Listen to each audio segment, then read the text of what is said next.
Greffe pulmonaire réalisée sur un patient dont les poumons avaient été quasiment détruits par la maladie.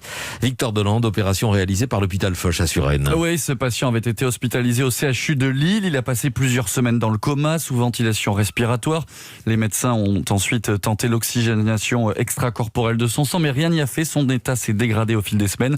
Seule solution pour le sauver, la transplantation pulmonaire. Comme il n'avait pas de comorbidité, l'opération était possible. Elle a eu lieu le 1er novembre dernier et ça s'est très bien passé. Le patient va bien, comme l'explique le professeur Édouard Sage, chirurgien thoracique à l'hôpital Foch de Suresnes. On s'attendait à ce que ça puisse être plus difficile que ça, mais ses 2 poumons fonctionnent parfaitement. Ça, c'est une première victoire.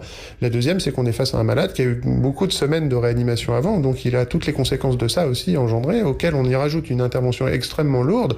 Donc c'est sûr qu'il va bien, mais il va falloir beaucoup de récupération et plusieurs semaines encore d'hospitalisation, pour pas dire plusieurs mois avant qu'il se rétablisse. C'est une première en France, pas dans le monde. Il y a déjà eu des greffes similaires sur au moins un patient aux États-Unis. On recense aussi un cas en Chine.